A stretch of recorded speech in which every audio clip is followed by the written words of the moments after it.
Abu Talib, inquiet pour la sécurité de son neveu et celle de sa famille, lui suggéra d'arrêter de prêcher pour éviter les conflits. Mais le messager d'Allah répondit fermement « Je jure par Allah, même s'il devait placer le soleil dans ma main droite et la lune dans ma main gauche pour que j'abandonne cette mission, je ne le ferai pas jusqu'à ce qu'Allah la fasse triompher ou que je perde la vie en essayant. » Abu Talib, avec un profond soupir, dit « Fils de mon frère, je ne t'abandonnerai jamais. » À mesure que le message du prophète se répandait, la tension à la Mecque augmentait. Les chefs de Quraïch se sentaient menacés, non seulement parce que leur autorité religieuse était en jeu, mais aussi parce que cela provoquait des divisions même au sein de leur propre famille. Parmi les principaux opposants à l'islam à cette époque figuraient Abu Jahl, ainsi qu'Abu Lahab et son beau-frère Abu Sufyan. Un jour, Hamza, un autre oncle du prophète, entendant des insultes contre son neveu, fut rempli de colère. Il alla directement voir Abu Jahl et le frappa à la tête avec son arc, déclarant qu'à partir de ce moment, lui aussi embrassait l'islam.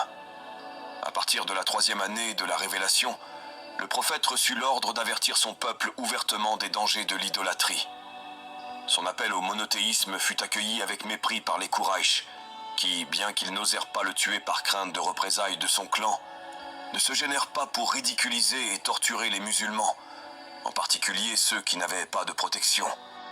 L'un des exemples les plus mémorables de ces persécutions est celui de Bilal, un esclave soumis à des châtiments brutaux.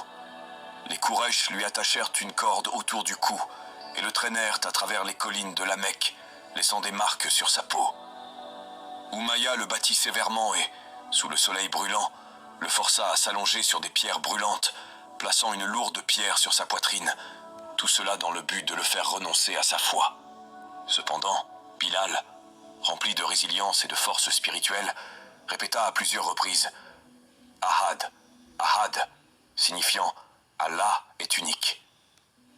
Abou Bakr, le voyant au bord de la mort, paya une somme considérable pour acheter sa liberté, sauvant ainsi sa vie. À partir de ce jour, Bilal devint l'un des compagnons les plus proches et les plus aimés du prophète. Bien plus tard, lorsqu'il fallut trouver une manière d'appeler les fidèles à la prière, Bilal fut choisi comme le premier muezzin de l'islam, élevant sa puissante voix pour appeler les croyants. Malgré les cicatrices laissées par les tortures sous le soleil, son amour pour Allah et son messager ne vacilla jamais. Les persécutions furent si sévères que le prophète conseilla aux musulmans qui le pouvaient d'émigrer temporairement en Abyssinie, où un roi chrétien, le Négus, régnait. Environ 80 croyants cherchèrent refuge là-bas en l'an 614.